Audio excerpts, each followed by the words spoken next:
오늘 영상 큐티 11번째 시간입니다. 오늘 우리 함께 묵상할 구절은 골로새서 2장 6절과 7절의 말씀입니다.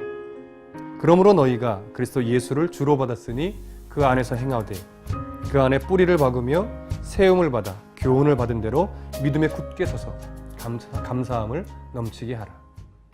오늘 바울은 이 구절을 통해서 골로새 교인들에게 헛된 가르침에 현혹되지 말고 너의 정체성이 무엇인지를 분명하게 인식하고 걸어가라라고 하는 말씀을 지금 하고 있는 것입니다. 말씀을 받은 내가 누구냐?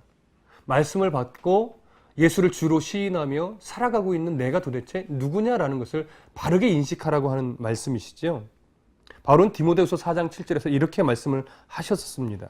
나는 선한 싸움을 싸우고 나의 달려갈 길을 마치고 믿음을 지켰으니, 이 말씀을 하실 때 여기서 믿음을 지켰다라고 하는 이 말씀은 내가 받은 복음이 변질되지 않도록 내가 굳게 지켜왔다라고 말하는 것입니다.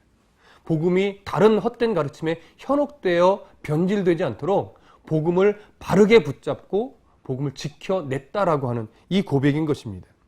따라서 예수 그리스도를 주로 영접했던 이 골로새 교인들도 자신들의 정체성, 예수를 주로 시인한 자신들의 정체성을 분명하게 인식하고 잊지 말고 그 복음 위에서 바른 성도가 되어 힘있게 걸어가기를 바울은 요구하고 있는 것입니다. 그래서 바울이 말합니다. 주로 받았으니 그 안에서 행하되.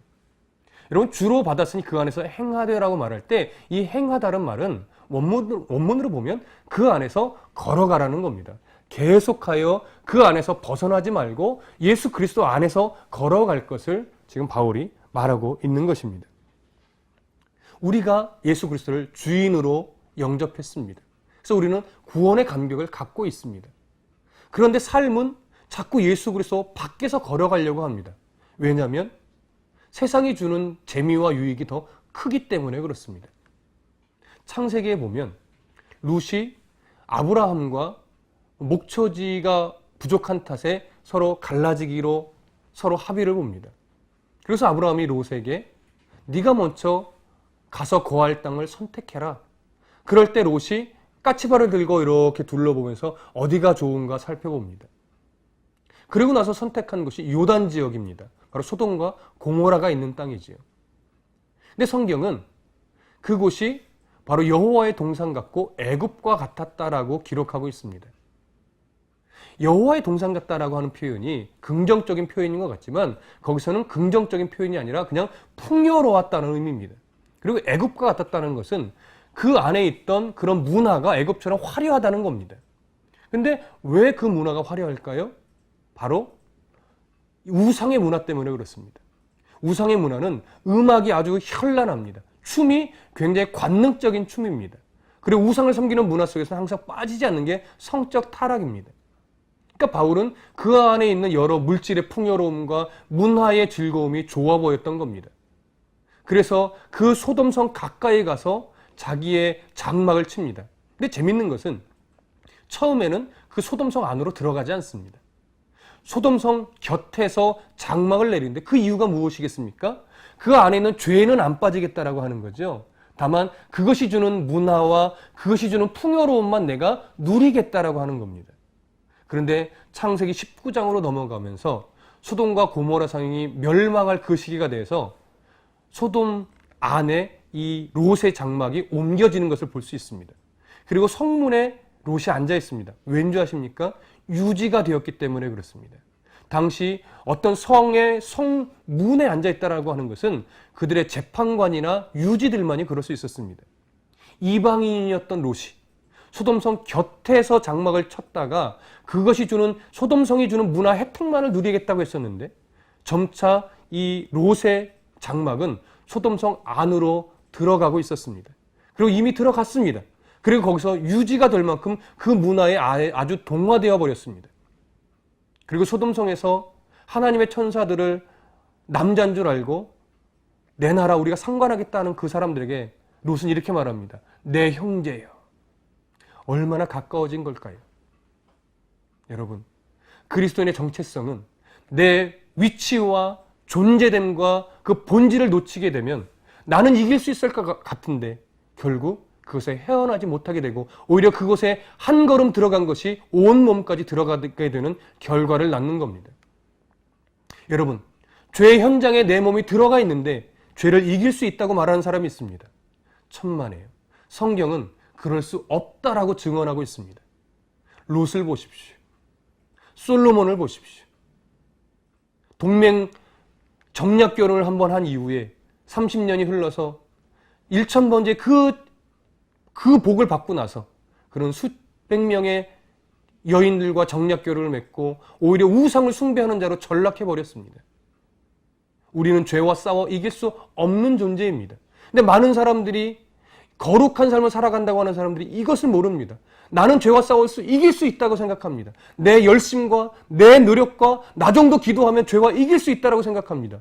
아닙니다. 성경은 아무리 종교적인 열심을 많이 한다 해도 죄와 싸워서는 이길 수 없다고 말합니다. 그래서 우리는 무엇을 알아야 되느냐? 예수로 힘입어야만이 이길 수 있다라는 사실을 우리는 볼 수 있어야 되는 것입니다. 그래서 예수님이 귀신을 내어쫓지 못하는 제자들에게 이렇게 말합니다. 제자들이 주여 우리는 왜 이 귀신을 내어쫓을 수 없습니까? 라고 말할 때 기도 외에는 이런 이유가 나아갈 수 없다라고 성경은 기록합니다. 무슨 말입니까? 우리들에게는 귀신을 내어쫓을 수 있는 힘이 없다는 것입니다. 오직 기도를 받으시는 예수 그리스도 그분에게서만 귀신 같은 것들이 나갈 수 있다라고 하는 것이죠. 결국 나는 할 수 없다라는 고백, 하나님만이 할 수 있습니다라는 그 고백 속에서만이 모든 역사가 일어난다고 하는 것입니다. 우리의 정체성을 잃어버리면 우리는 이 땅에 동화될 수밖에 없고 이 땅의 유혹에 미혹될 수밖에 없고 왜곡되고 변질된 복음에 우리가 동조할 수밖에 없는 존재들인 것입니다. 이것을 시인할 수 있어야 됩니다. 그래서 바울이 7절에서 이렇게 말하는 겁니다. 그 안에 뿌리를 박으며 세움을 받아 교훈을 받은 대로 믿음에 굳게 서서 감사함을 넘치게 하라. 참 재밌는 것은요. 여기 그 안에 뿌리를 박는다라는 것이 내가 능동적으로 네가 뿌리를 박으라 이 얘기를 하지 않습니다. 수동적으로 기록되어 있습니다. 주님 안에서 걸어가는 싸움만 잘하면 그리스도 안에 뿌리가 내려지게 되어 있다라고 하는 것입니다. 그리고 세움을 받는다는 것도 수동태입니다. 그리스도 안에서 걸어가는 싸움만 잘하면 예수 그리스도의 은혜로 말미암아 우리가 세움을 입게 되어진다라고 하는 것입니다. 그리고 믿음에 굳게 선다고 하는 것도 그리스도 안에서 걸어가는 싸움을 잘 싸우면 믿음에 굳게 세워지게 되어 있다라고 하는 것입니다. 근데 이것이 싫어서 그리스도 안에서 걸어가는 것이 싫어서 자꾸 세상 속에서는 그리스도 밖에서 걸어가려고 하다 보면 그 입술에 감사함이 넘쳐날 수 없는 것입니다. 그래서 바울은 그리스도 안에서 뿌리가 박혀지고 그리스도 안에서 세움을 받게 되고 교훈을 받은 대로 믿음에 굳게 서게 되면 우리의 입술이 능동적으로 감사하게 된다는 것을 성경은 말하고 있습니다. 여러분, 입술에 감사가 요즘 없으십니까? 무슨 일을 해도 잘 안 풀려셔서 도대체 하나님 왜 이러십니까? 라는 원망 섞인 기도만 나오십니까? 그리스도 밖에서 걸어가시기 때문에 그렇습니다. 하나님과 상관없이 세상을 살아가고 계시기 때문에 그렇습니다. 오늘 바울은 그런 여러분들에게 이렇게 말합니다. 당신의 존재됨이 어디에서부터 시작되어 어디를 목적지로 향하여 하나님이 이끌고 있는지 그것을 보라고 말씀하십니다. 주를 예수 그리스도를 우리 주로 시인하신 여러분, 나의 주 나의 하나님으로 영접하신 여러분, 여러분들의 존재됨은 여러분을 위해 있지 않습니다. 하나님의 나라와 의를 위해 여러분의 존재됨이 있는 것입니다. 그러니 오늘 하루 나는 정말 그리스도 안에서 걸어가고 있는가를 점검하시며 묵상하시는 하루가 되셨으면 좋겠습니다. 혹여나 내가 그리스도 밖에서 내 만족과 유익을 위해서만 걸어가고 있으시다면 오늘 사도 바울의 고백처럼 나를 쳐서 복종시켜서 그리스도 안으로 내 삶을 밀어 넣으시는 싸움을 잘 싸워가시기 바랍니다.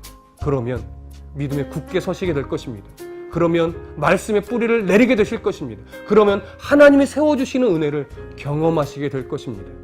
오늘 이 은혜를 힘입어 오늘 밤 잠드실 때에 참으로 하나님의 은혜에 감사합니다라고 하는 믿음의 고백이 일어나기를 간절히 소원합니다. 감사합니다.